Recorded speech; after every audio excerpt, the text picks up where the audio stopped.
Welcome back, everyone, to the We're Talking to You conversation. If you've been following along, that means one thing: the cream mix has Pew, officially pew, pew, arrived. pew. For those who don't know me, I'm Lucretia. I'm with Jay, Dominique, and Prometheus for what is the beginning of many thought provoking conversations. Now, before I get into today's topic, let's give these gentlemen a chance to introduce themselves, tell the audience who they are, what they're about, and what perspective they bring to the table. Jay, let's start with you. Blessings, beautiful people. I am Jay Dominique, aka J Dot. I'm the one that brings food for thought to both the have and the have-nots at your service. And I'm your neighborhood old head, the one that stole fire from the gods and brought it for you, the people, Prometheus. I really can't hear you say that without thinking about when you changed it the very first time. And it just messes me up every time. But let's get into it. Let's talk about it. So today's discussion will be focused around education, the education of children in the United States, primarily on the role of public school. Simplistically stated, you'd be hard pressed to find anyone who would disagree with the concept of educating children, and yet there have been many decisions related to education that the Supreme Court has had to weigh in on. Our goal today isn't to litigate or relitigate any policies related to public education, but to provide a forum for discussion and allow our resident educator an opportunity to define and clarify the line between what should be and how it is. Let's talk about first what the mission of the Department of Education's mission statement is so we can understand the concept of the United States public education, what we're going with. The mission of the Department of Education is to promote student achievement and preparation for global competitiveness by fostering educational excellence and ensuring equal access for students of all ages. So, having said that, my first question will be to you, Lou. Do you think public education or access should be considered a right in the United States? And if so, why?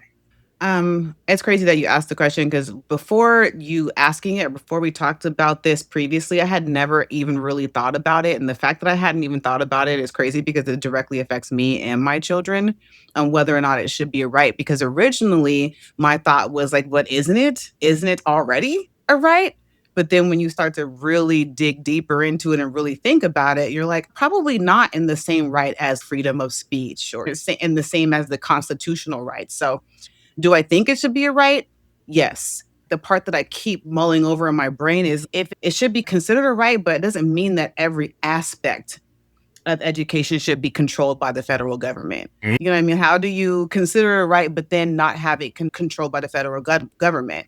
And so the idea that every child should have equal access regardless of how much money they make or where they live or any of that sounds great, but it's just then it takes me to this whole other thing. So if the federal government's controlling it, then what are we sending our kids to school for? What are they going and what are they going to be educated with if we have everyone being educated in the same way, in the same space because they're controlling it? And then is that really going to really provide equality? Are they going to get equal education, or is it depending on where you live, is it going to make a difference on what type of education you need? I don't know. It just has me in this whole whirlwind of all these other questions and it makes it so hard. So in short, yes, I do think it should be a right, but it's just not that black and white for me.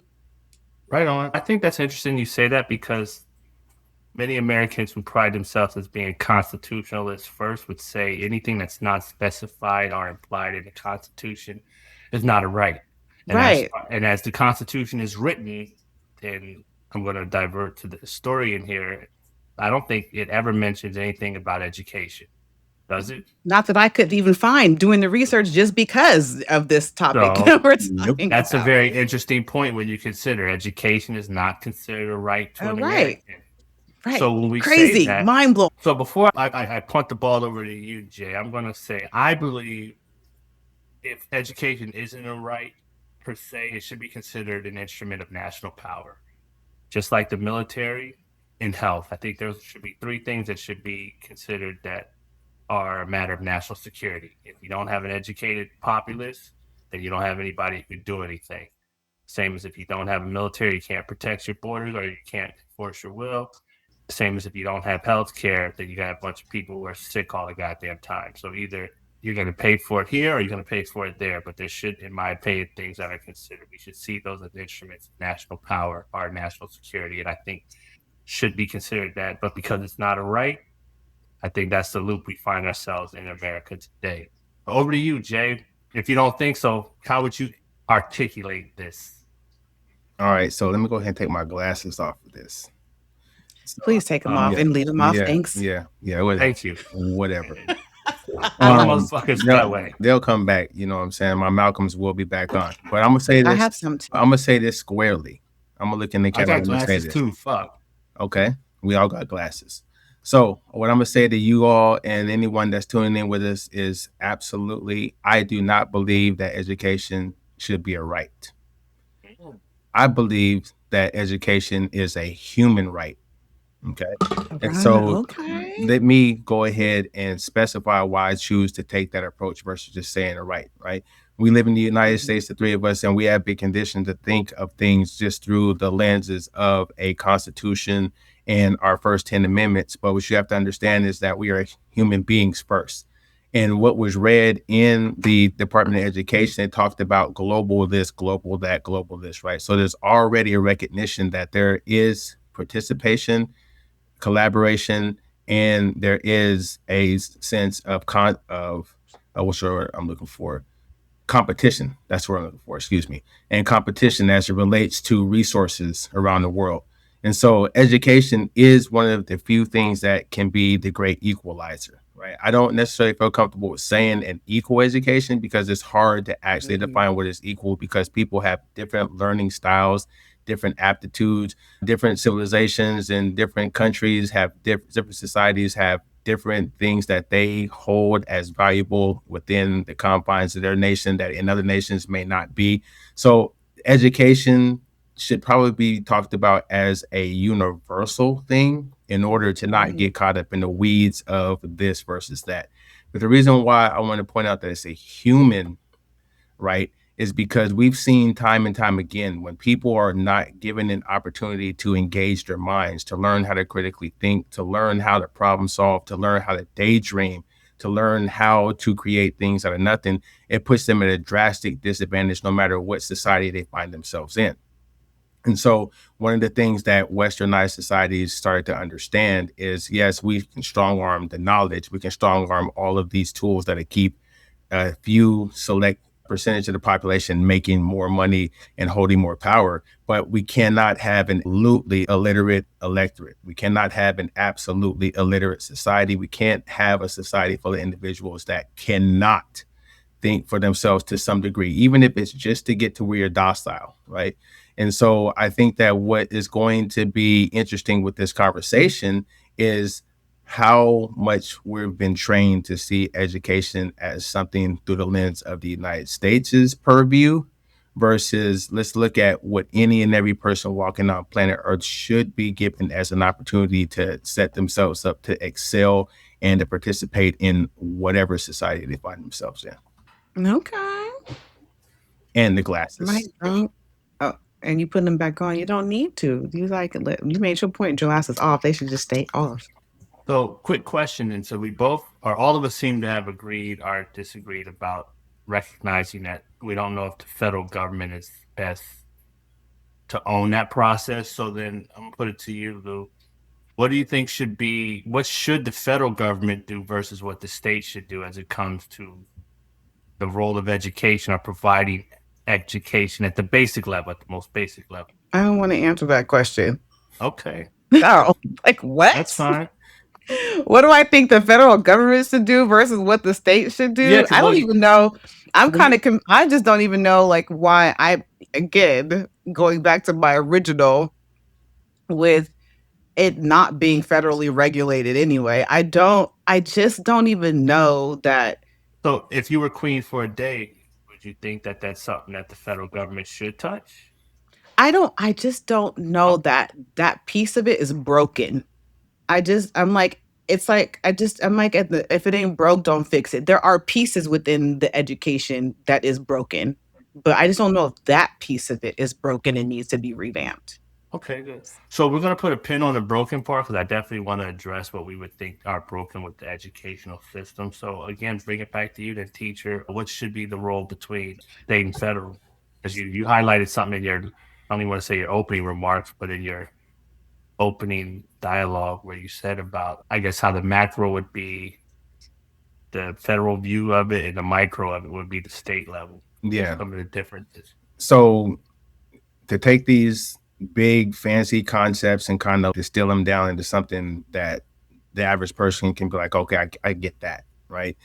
The federal government in the United States is a very, very, very key piece of being able to protect the people of the United States. And here's why. We have a track record in this country of having different pockets within this country that if they're left to their own devices, if they're left to just make their own decisions, they're hell bent on taking their population backwards into the past, right? And so we think about particularly those southern states that decided that they wanted to take their ball and go home. They decided they wanted to rebel and leave the United States and become their own Confederate set of states, right? Historically speaking, education, advancement, and even having a voice in the community tends to get stripped in those 11 states when there's not something looming saying, no, you cannot do that. So, in the realm of education, if we allow each state to run their education through their own state legislation with their own state rules, I'm not confident that Alabama or Mississippi or Louisiana or I'll throw Kentucky in there, even though Kentucky is not considered one of those states because there wasn't a Kentucky at that point in time. Those kind of places would definitely harshly and negatively impact those pockets of people of color. There is no, there's nothing baked into the cake that should give anyone a great deal of confidence that said that they would really look at their whole population and try to level the playing field so everyone has an opportunity to learn. Because again, those were the states where people of color were systematically locked out of learning and in some cases killed when they were being taught how to read and write, right? So we can't forget that part. If in 2026 there was no signs and no symptoms left in that part of the country, then I would say the federal government doesn't necessarily need to look at all 50 states. But the federal level has to look at how can we have similar things within all 50 states. And then the state level says we have an economy of our own. We have jobs here that may not be present in other parts of the country. So we want to focus on them. So let us tinker with our education so that we can prepare our population to take the jobs in our area. So I do believe that you could get a skill set in California that could translate over into Arkansas or into Tennessee. But the reality is that there are some industries and there are some things in Tennessee that are pretty much homegrown. And so the educational process should be geared up to prepare those students to take those jobs. So there's a need for both. But without a federal government oversight, I believe that we would, as a country, swing too much to the left and have too much hyperliberalism in the education. And if we didn't do anything and watch as diligent watchdogs of those states in the deep South, those people in those places would go back to 1864. And so Let me ask you a question. I want to just, for the sake of conversation and contrast, and a little contrarian here. You highlighted that you kind of put education in a regional view, assuming that certain southern states would do a lot more harm than good if there wasn't like a federal watchdog. What would be your answer then for someone to say, and I'll use myself as an example, I graduated from the Philadelphia public school system in 1997, and at the time, for Black males, the graduation rate was 27%. So that meant 1 out of 4 Black men graduated high school in the mid 90s. They fought for the Union. How do you say that I would argue when you go to some of these cities in the North, if you will, where maybe the law where segregation wasn't on the books, mhm. the education system still looks pretty shitty for those that come from a certain socioeconomic background. So I would argue that the number one thing that would have to be looked at in any example like that is access. Just because there's a school in a neighborhood doesn't mean that that school is giving students access to education. And so you can be anywhere in America and you can find yourself in a place where kids don't want to stay in school. Like in East Los Angeles, in different in California, there are have been issues. And I contrast that to Philadelphia because just to say, no matter where you go, the rate of graduations versus dropouts is not necessarily just hinged on whether or not there's a school open. There has to be a culture that pushes the importance of school. There has to be an opportunity for young people to actually apply themselves and stay in school and not have to drop out and go into the economy early, right? So, what I'm looking at when I'm talking about access to education, we're looking, is there a pathway present so that students can start out at this pace, and when they are at the age and aptitude to have gained a diploma, are they ready to walk into a workforce and be able to obtain and gain a living, a way of living, contributing to our society's economic status? That's what I'm looking at as far as education. You can go to any state in the union and you will see that there are some dropout rates, and those are always tied into more than just education. So that's why I'm not convinced that just because students are not graduating at a steady rate, or whatever the demographic is, or whatever the little test you're looking at to see who's graduating, who's not, I think that at the core of it all, it has to do with what kind of access they have to education. And then everything else factors in as well. All right, that's interesting you say, and thanks for the clarification on that. And I think that's a great segue into this part where it's saying research that I did on my own for this topic, where it said, okay, I learned there's no single American public school system. Instead, public education is governed at the state level by states establishing academic standards, graduation requirements, funding formulas, and accountability systems. Local districts and school boards make day-to-day decisions about curriculum materials, staffing schedules, and school design. This decentralization means families' experience with public education can differ dramatically depending on where they live. Class sizes, schedules, graduation requirements, and available programs often reflect local priorities and resources rather than a single national standard through a layered structure. The federal government sets broad civil right protections and provides targeted funding, and that's about it. So when you look at what I had asked the question, what the role of the state versus the federal government, I think the federal government has an overarching umbrella view, and correct me if I'm wrong, teacher man, that says, okay, this is what you can and can't do. This is the left and right. If you violate this, you're in violation of the law. And there's funding that we're going to say to ensure that every school district board at the very least has no less than this amount of money. But then when you break it down to the local level, states and the economies within that states can determine, does this school have a computer lab with all Dell computers, or does this school have a computer lab with all Apple? Yeah, that's accurate. Okay.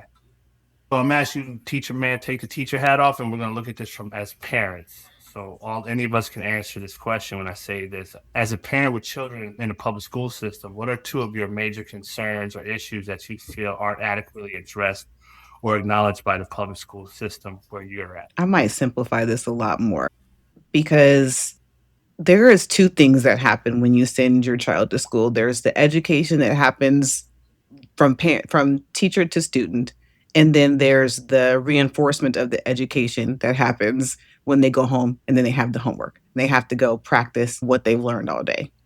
I think that what gets missed from the parents' perspective is the all the different changes that they make to the school, to the education and what they're teaching. And then they send your kids home, and then your kids have to practice what they've learned, but then they can't rely on the parents to help them practice what they've learned.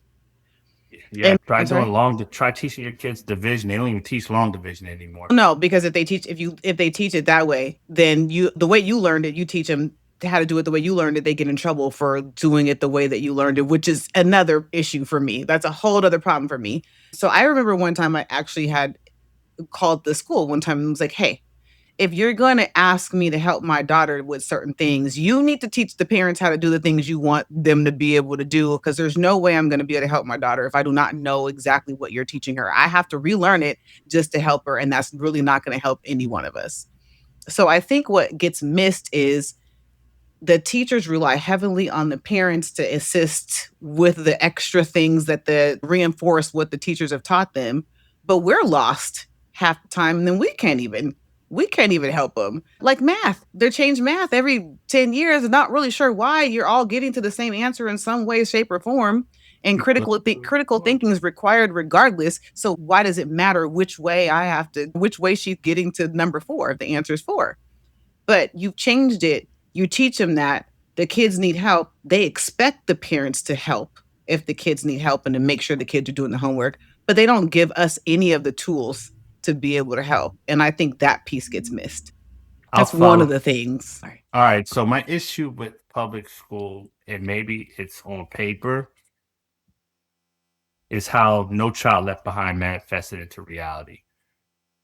I, as a person who had to repeat the 7th grade, recognize the beauty in enforcing an academic standard. And if you don't make that standard, hey, we'll see you next year.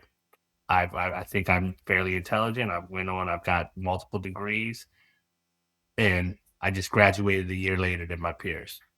I've seen in real time how that plays out with my own children having to go to school and argue with the system, saying, if my child is cutting these grades, why are we even entertaining the conversation of them picking their schedule and their roster for next year? And then one of the concerns I've seen play out recently in Baltimore, there was a young man whose mother went to school to find out why her son wasn't graduating. And when they did an audit, her son had something like 1.5 credit. So her son was sitting in a 12th grade class with 1.5 credit. He should have never been out of the 9th grade. But somewhere between the parent and the system, obviously the parent didn't know or was aloof to it. But still, why was this kid still allowed to even sit in the 12th grade with 1.5 credit? So I think an issue I have with the public school education system is a lack of enforcement of any standards. And it winds up teaching these young adults or these children that you can pretty much skate in life and you don't have to pay to play it. And then what happens somewhere around 17 to 20, they're not online academically where they should be, and they just drop out because it's too late to try to get brought up. Had there been a measure of enforcement throughout their time, they would have realized by a certain age, in theory, you got to pay to play. Teacher man, what say you? Wait, hold up. Whoever, just to say this on the side, whoever let their child go 1.5 credit all the way to senior in high school, I blame the parent for that. I do too. However, I'm going to blame the parent for that because you still have to keep up with what's going on with your children. And if they are still children, they are still immature, and they will still, if the school keeps passing them on, they're going to just keep going to the next grade because they, for whatever reason, they're just going to keep doing that. But if the parents are not aware of what's happening in the child, and you didn't know at 9th grade and 10th grade and 11th grade and 12th grade, now you're asking why they're not graduating, that's all on you. hey, no arguments, but here But I we do are. agree that No Child Left Behind is BS. I've had the same problem with trying to keep my daughter. I was like, I don't think she's ready to move on to 1st grade. I think maturity wise, she was still too young. And they were like, no, if you're going to hold her back in the 1st grade and then switch her schools because mentally that plays a different part. Like that affects their self-esteem when they get held back in the rest of the kids.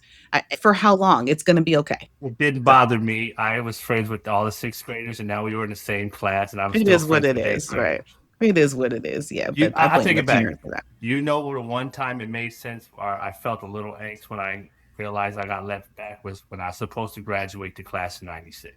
For that year, I was like, and it was more like, damn, I got to come back the next year. But that was the only time in my whole life where it even dawned on me that, oh, you should have been up there, not here. Right. Okay, so what So I'll do is I'll first part to you, Mhm.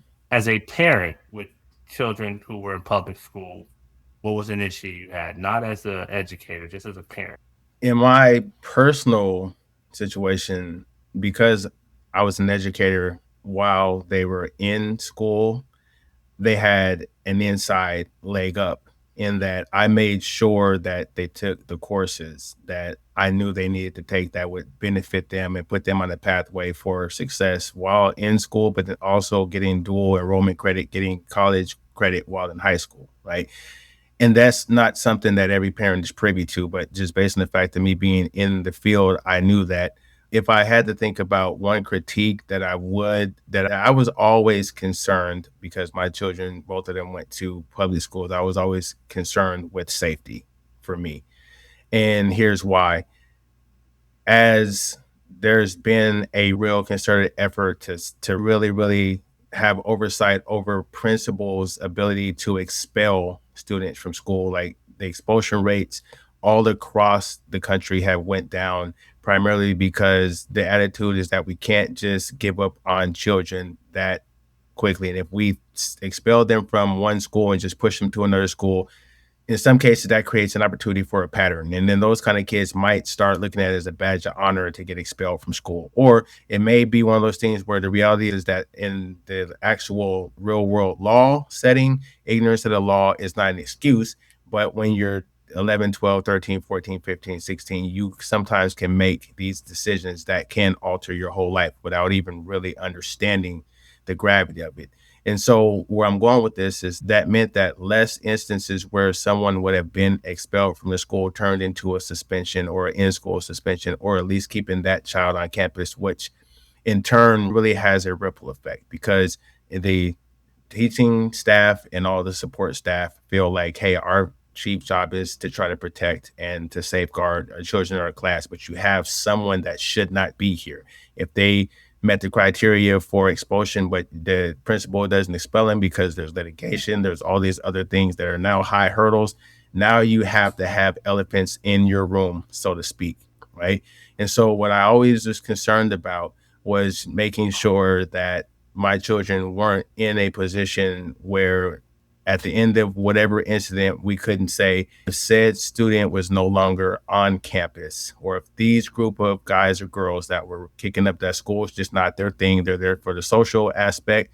They're there bringing all of the street elements into the schoolhouse. They're not plugged in the school. Why should they be there, right? I was always concerned that was going to interrupt their learning because there's always instances where there's lockdowns where they have to do things that interrupt the learning in an inner city school, potentially an inner city school. And then you get phone calls and your kids calling and saying this happened, or you have the horror of turning on social media and seeing these terrible things that have happened in the classroom. And if it happened in the classroom at your school site where your child goes, that's even more alarming, right? And so I always felt like I got their back academically.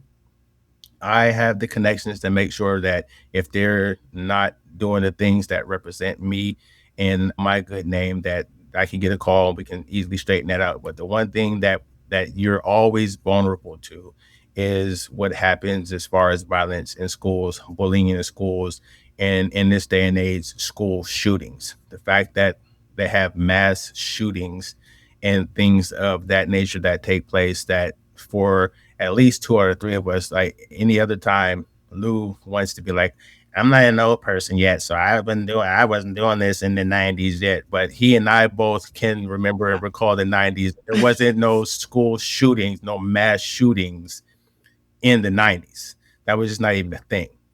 So my concerns go there because that's still the one area that all those schools have made great attempts to try to put things into place to safeguard. You just cannot cover all of the gaps.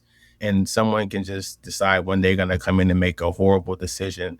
And it could have been one of my children or one of my children's friends. So I always fretted about that. So now, because we addressed some things, and I both had an issue with No Child Left Behind, can you give like the people a little background, like what was No Child Left Behind supposed to do? Or what was the theory behind it? So it's a lot of what we already know that may seem like it's disjointed and it's its own thing, but it is interconnected. So Lou talked a little bit earlier about the fact that the government, they have oversight, they have a responsibility to do things. They give money, right, to make sure that certain things happen. What became very clear is that, okay, money is being doled out every single year, and money is being doled out to these schools that are considered to be underperforming schools, right? They have a habitual pattern of not meeting these very, very low baseline measurements for reading, writing, reading comprehension, math, science, et cetera, et cetera. So when W came in, the thought process is let's get a little bit more accountability for these school districts so they're not just raking in all this money and have no incentive to try to move the needle to make it so that these children become more competitive in the 21st century. Because if you look at the timeline, Bush came in the 2000s, right? So that puts us in the 21st century.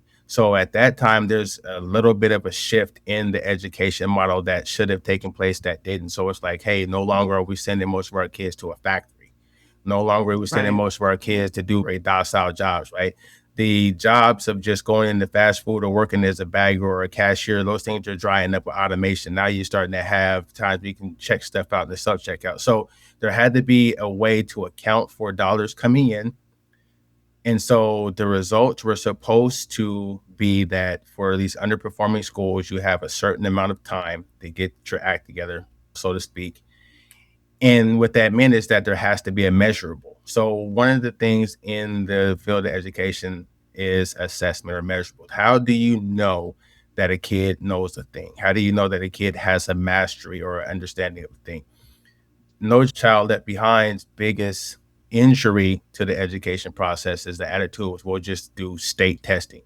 So what we do now that we're out of that horrible situation is we understand that we need to have something called the universal design for learning, which means we have to give students different ways to access the same exact thing. So that if you didn't get it when you read it because your reading comprehension is not that good, if you heard it auditorily, someone read it to you and it sounds better, oh, I get it now.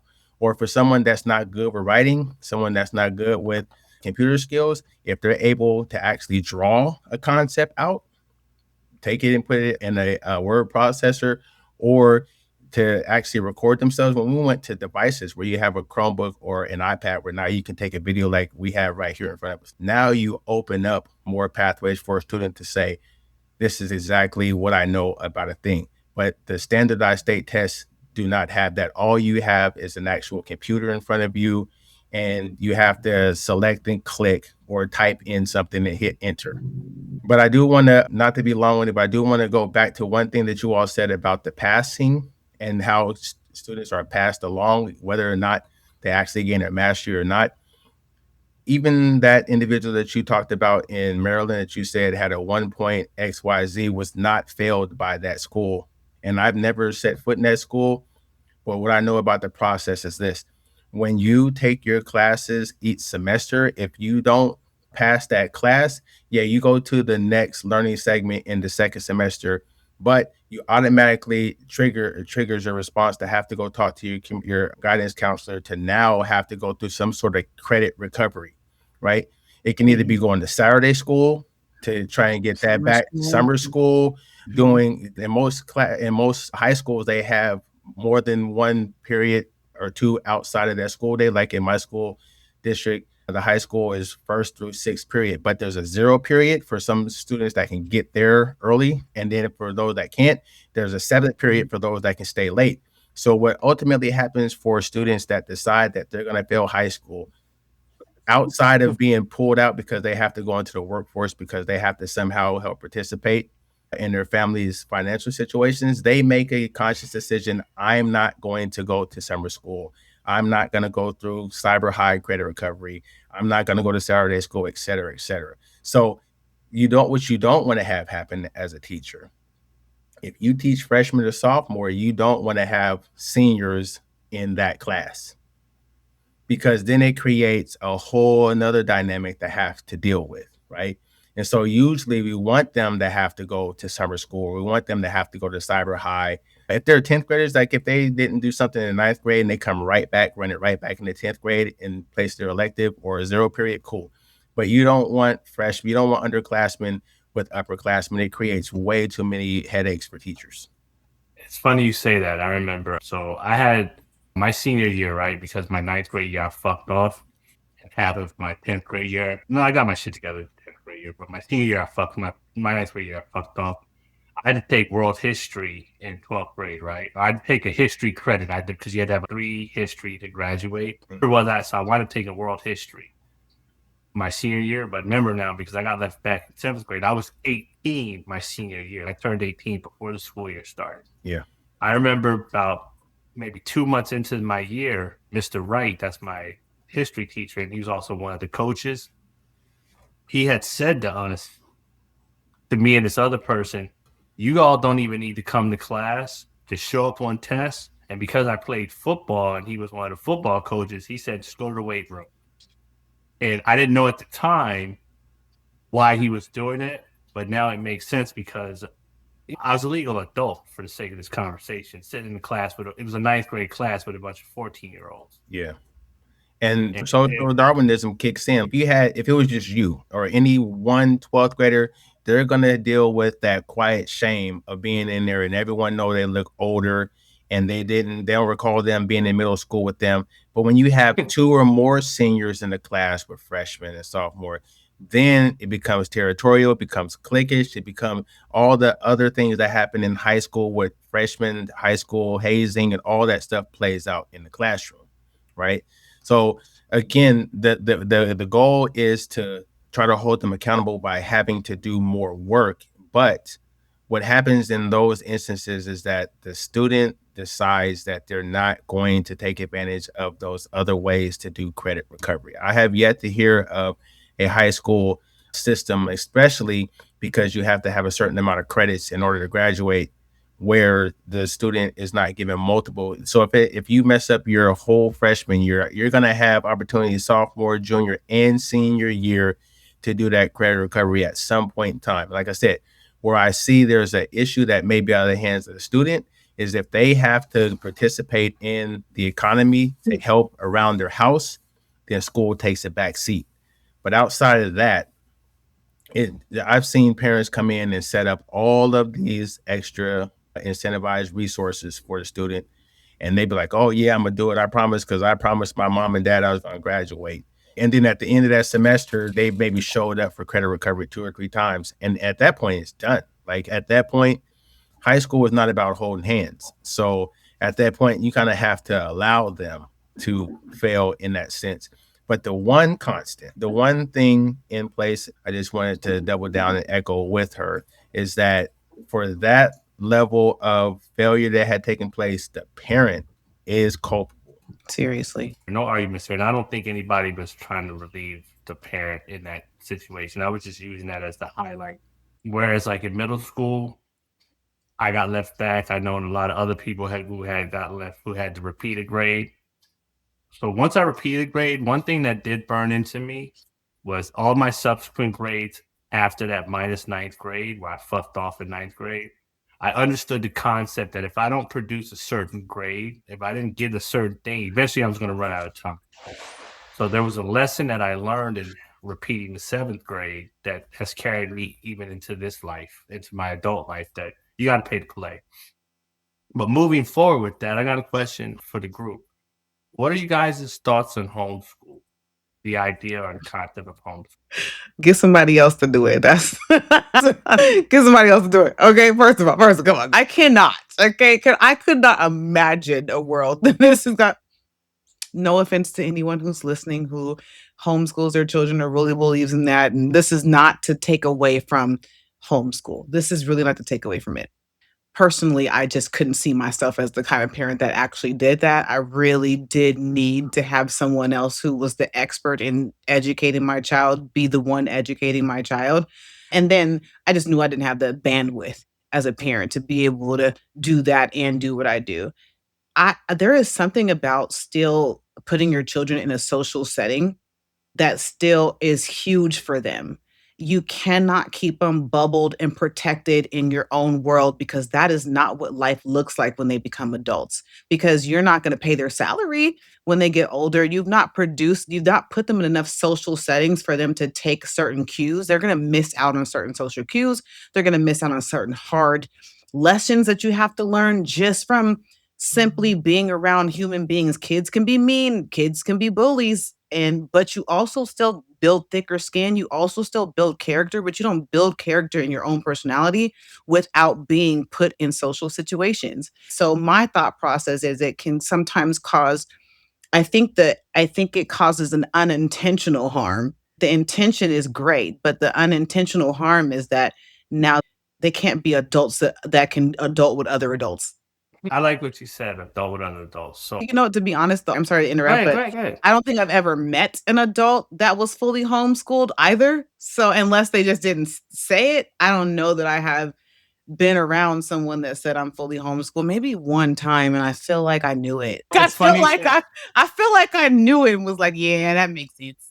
I've met some people who especially when I first came to the military, who were schooled. And I will agree with you. There's definitely I'm saying oddness about them, and I think there's certain like they just don't quite like what you said. There's some things that school teaches us besides like scholastic. When you sit Way in more. when Way you more. sit in class, you learn about hierarchy. We call it schoolyard rules, but as young boys, you learn about schoolyard politics. Growing up, you realize there's always going to be a kid who's faster than you, and if he's faster than you, but if you still want to be one of the cool kids, you got to learn.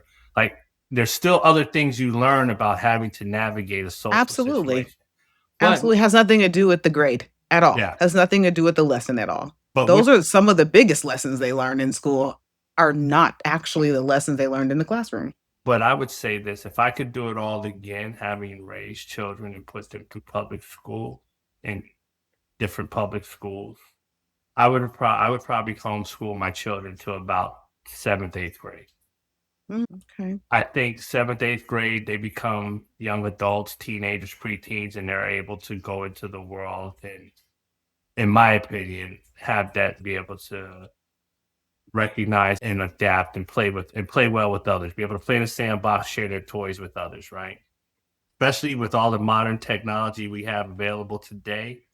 I remember saying something when I first retired from the military, wishing that I had the resources to where like me and my children, we would have went all over the world. We would have went to like India for 6 weeks, and they would have learned the Taj Mahal in real time. We would have went to Victoria Falls in Africa. The world would have been their classroom. Like I think some parents don't need to homeschool their kids, right? But that doesn't mean I think if I would have had the opportunity, I would have definitely homeschooled my children till about 13, 12, 13, 14, and then they would have went to the regular school, and they would have been, in my opinion, I think they would have still been, if not on grade, advanced on grade to where they would have been able to catch up and make up. What say you? I know I'm asking you as a parent, not as a person who is a promoter of the public education system.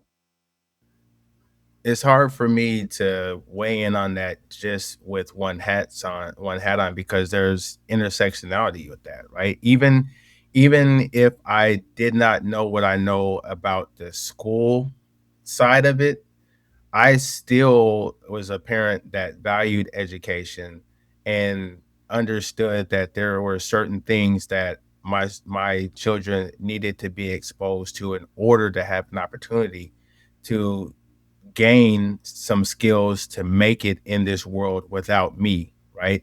And so where I first started is I've never been in support of homeschooling. I would say there's some obviously some fringe things if someone has a difficulty physically with getting up and Right. getting out, obviously it's physical limitations in that sense, then yes.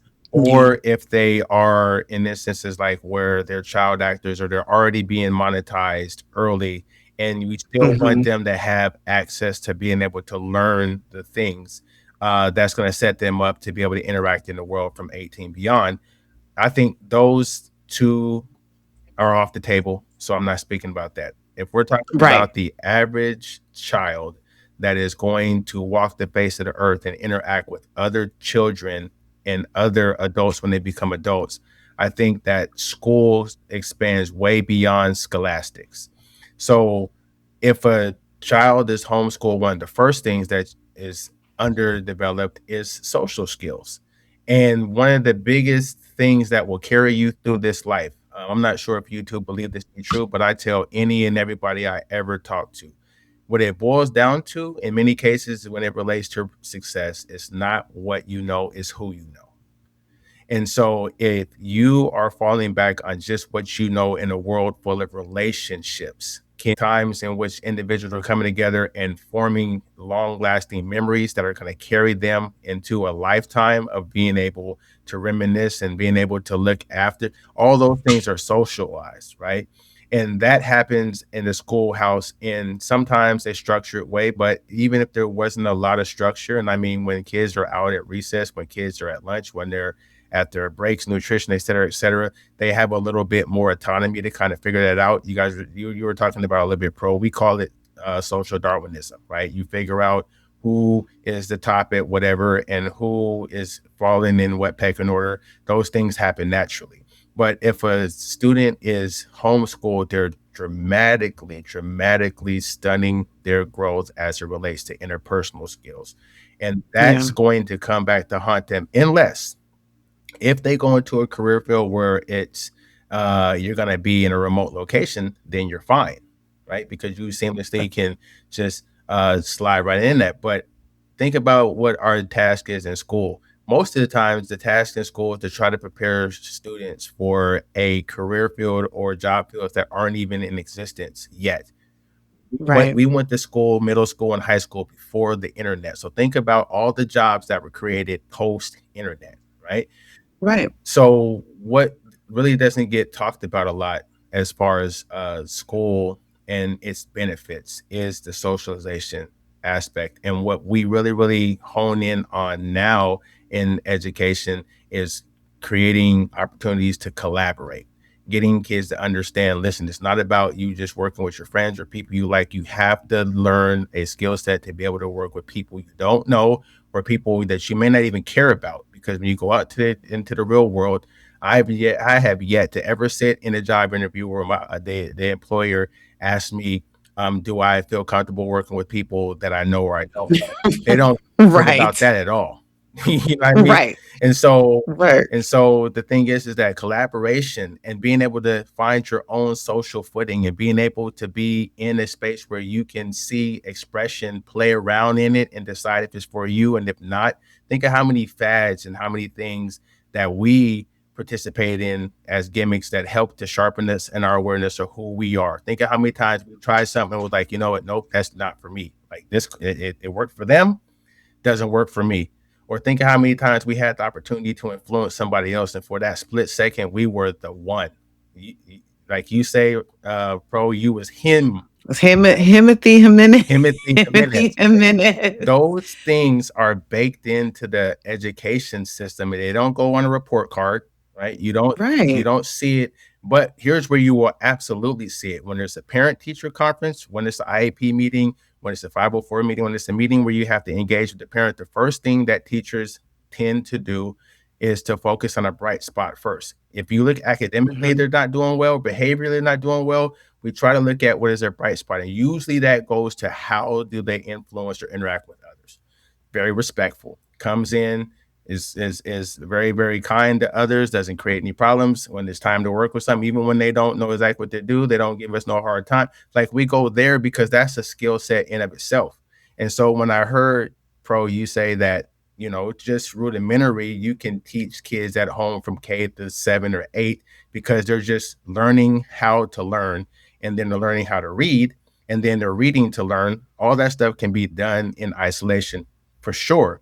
But when they come into that eighth, ninth grade, 10th grade year, and you put them back into the big Yeah. ocean of people, A crumble. they are not going to have enough time. They will still be dramatically underdeveloped in that social space, right? But wait, let me interject for a second Mhm. because I think the other piece that we're not talking about in the social is the human desire to connect regardless. There is an innate human desire to always connect with other people. And we're not meant to be alone. We are meant to be connected to someone. It just anatomy wise, we're still meant to be connected to someone. So it doesn't you that's the piece that gets taken away, and that's the piece that the people will yearn for. And as they become adults, homeschooled adults that do not know how to connect with other people, they'll be in resentment in the I desire to connect, but I find it very difficult to connect or to not come off as awkward when I'm trying to connect.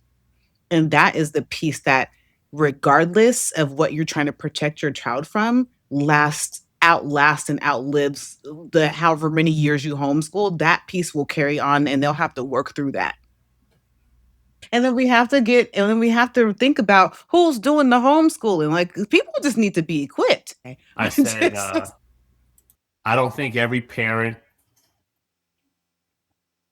One of the beauty things we have in this country is that we have freedom, and sometimes that's good or bad. I don't think every parent should homeschool their kids. Some parents can't even take care of themselves, but I was speaking for me. Yeah. I do trust my abilities, but when I put my Timothy Jimenez hat on, Mhm. unlike Doctor such and such, that lady who doesn't have a doctorate degree, any degrees I claim are on my mama's wall. So Mm. Oh, Dr. Cheyenne. I First of all, sidestep, did you see the Amazon outfit that hell she had yeah, on? she's legit. She bought it. It's hers. Hold on, hold on, hold PhD. on. I got to interject here because you got to put some respect on us teachers' names. This thought process that any and every adult Anybody can just can go just educate. can just It's insane. inspire their kid to become a absolute rock star It's insane. because they have the time and they have the energy and The the resource and the resources. energy. Yeah. Like, there's a term for people. There are lots of individuals that have degrees that others would consider to be smart dummies, right? Hey, There listen, I'm not trying to make a case. Again, we need to leave the education to people who are trained and experts in educating other and people. have a You just need desire and have an and want to absolute do it. That's passion. like I said, get somebody else to do it. I have a Because master's in elementary education and was like, yeah, I'm so sorry. I'm gonna head out. yeah, I'm because out. I'm gonna, I'm out. So again, I wasn't arguing that. no, we just don't agree. You better argue No, harder. but what I'm going to stand for or stand on as we're going to push forward, I recognize or I believe. Let me just say this: the goal. We talked about what education should and shouldn't be, and we really haven't touched this part. But this is me, and maybe I've read too many conspiracy books, tinfoil hat. The goal of education, unfortunately, in the model that we use today, isn't based on trying to teach people how to take it up in the system. It's teaching people how to conform and be workers, right? And Maybe. there's a Yeah. certain level of needing how to conform that you have to be taught how to interact with your neighbors. You just have to be, and I agree with that. So I'm not here to negate or argue that, but also recognize as someone who was quote unquote gifted, but because of where my area code was, or not my area code, my zip code, I didn't always go to the schools I probably should have went to. Or when I did go to schools, I was one of three black people in that school, right? Yeah. And I saw as I got older firsthand really how detrimental that was to me. However, because I had was taught early and had the other benefits, I didn't fall behind the waysides. Like I had met some people when I got older who went to these things called like Montessori schools. I think I would have done really well in a Montessori, but that wasn't an option or an opportunity for people because my parents had to work, right? So just some of Mhm. that. But why I'm talking about my desire that if I could have homeschooled my kids up to a certain age, again, this takes nothing from any of the credentials it takes to get there. So I'm speaking to my own experience here, looking at my children. I believe up until a certain age, if I could have homeschooled them or had the knowledge and understood it, and it wasn't such a foreign program in my mind, I would have done that for my children, and I think they would have still been well adjusted because I made my children go outside and play anyway.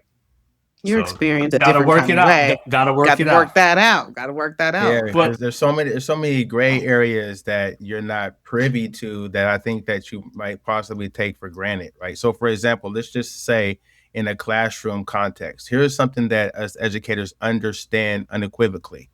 We can come up with two, three, four, five ways in which we want to explain something to a set of students. But we often find that there's this moment where a student can turn and explain it to one of their peers in a way in which they get it like that, right? Yeah, it hey, and works yeah, way and better. you and Right. your children or any other child would not have that accessibility that's built into the accessibility. Being surrounded by brilliance is also an accessibility factor as far as aptitude, Yeah. right? So if you are going through and you're teaching your children in a homeschool, I mean you and any other parent that decides to do that, you're going to be schooling your child through the lens of your own experience. And that's important to be able to recognize.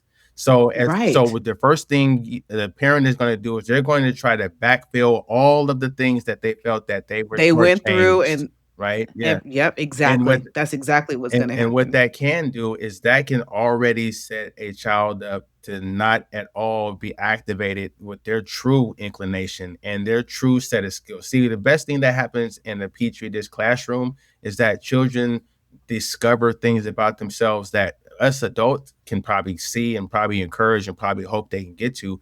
But the way that they arrive there is not always just by having them do the work. The work, No, the process of that is something that it's a phenomenon, sir. So what I'm saying is that I'm not saying that it's fool's gold to homeschool a child. Again, I'll fall back on what I said before. There are necessities that should be taken into consideration. But if we are to say that sometimes there's something that are ingredients inside of something that you cook, but then there's something about when those things come together and they coalesce, you can't explain. They just create a whole different flavor. That's the kind of thing that happens in education. You can set certain things in place and write them down. You can say, okay, we want to have assessments, right? We want to give them opportunities to work through a thing. We want to give them opportunity to do their own self-assessment. But there's something in there that can't necessarily go onto a report card that says that there's learning going in. And when administrators are in the room, when parents come in to just trail their kids to see what their kids are doing in the classroom and what the kids themselves are experiencing, sometimes you have those moments where it's like, this is the best thing that we have to offer young people is just this opportunity to be in this space with any sum of things going on and then let them figure it out. Like that's a part that you can't replicate in a one-to-one with just having a parent or even a sibling and a parent sit there with another kid like that. It just the opportunity for them to have all of those little nuanced things addressed on a daily basis are just not going to be there, bruh. So let me ask you this question, and then we got to move this one forward. Classroom education, by the United States definition of it, is a fairly new concept. And when I say new, maybe the last 70 years to 100 years, where we've actually made kids come to a place. Up until maybe about 1920 to 30, if not even a little bit later, education was primarily like done either at the home or in a very small setting where, and yet kids were still educated. Kids still learned how to interact with other kids. So this whole concept where kids went to a building and went away, that's actually fairly new in terms of human history in America. What Yet am I? still old enough that enough generations have been through it. But I would also argue that children thrive by being in educational spaces. It doesn't have to be in an actual building that says school on it, right? School on Where it, that right? was interrupted in the 1900s, early 1900s is when the industrialization really kicked in and they started pulling kids out of school and putting them in factories, right? Right. Okay. So I understand what you're saying. For the rich and affluent, yeah, they always had access to education, and everyone else was poor, and their ceiling was dramatically low. But there was still an opportunity baked into, especially the American society, in which a parent or a parent's task was to try to rear their kids and give them some arithmetic, some math, teach them how to read and write and all that stuff, so that when they go out into the working world, because skills from an educational standpoint translate into jobs. When you were just on the assembly line, I agree. There's no need for geometry. There's no need to take advanced dance. There's no need to be on the drum line. All those things are luxuries, right? When if at 18 you're gonna go work in the factory assembly line. But the United States pivoted from that after World War II, like a quick pivot. And so all these different industries, I think at the point where industries started to be created that 10 years prior were not in existence, I think school became so much more important from that point forward. Because like I said, right now we're tasked with trying to prepare kids for jobs that are not even thought of yet. And to Okay. teach them to be able to compete with AI and automation, right? Because some So jobs are going to go away. Yeah. And I think that's another conversation, but let's push this a little forward. So, recognizing the differences in school today versus when you went to school, what are a couple major differences that you believe, if brought back, would benefit or help address the problem students in public school today? I'll give you an example what I'm talking about. And notice, and depending on where your kids go to school, cursive isn't taught anymore.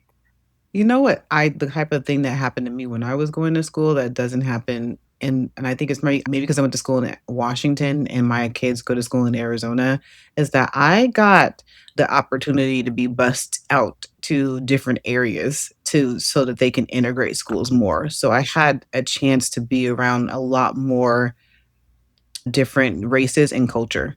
I didn't My kids don't really have that. Everyone seems to have to go to school in their own district unless you have to get an approved variance to be able to go outside your district. Because my kids are not within the school district that I live in. So I Well, do think that integrating and giving the children access and parents access to get their children to other school districts without having to have the resource of taking them themselves is something that I wish I could have for my children. That's my take. Jay, over you, what's something you would bring back? so for me, Corporal punishment, yeah. Whipping ass. yeah, in a perfect world scenario, yeah. But what I would say, simply put, is No. to double down on something you mentioned earlier, which is grade retention. I think that what we have seen evidence is that when children are being passed along without there being any retention or remediation, what we're seeing is right around that seventh grade year in which they start to realize two things. One, there really is no consequence of them failing the class because they're going to go to the next class, which is going to be eighth grade, and then they're going to promote. They may not be able to walk and participate in some of the promotion activities, but they're still going to promote to the ninth grade. And then they come right back into this reality that crashes down on them that, bam, if you don't pass this class, then you're going to have to take this class over again. Being a teacher of primarily ninth grade students, we see that train wreck every single first semester. And so having grade retention not only triggered by a parent, because now they still will do it. Like a parent has to fight tooth and nail to have their child You held have to back. fight hard. And then socially, Yeah. you take a hit because they almost look at you like, why would you want to betray your kid like that? You're one of Right, and then they tell them, Yeah. "You gotta go to a different the, school." yeah, What? yeah. Like Listen, they almost called them people with the badge that escorted me out the class. I was about to go ham with the instructor. What do you mean? I was like, this dude cut straight F's and you want to put him in the next grade?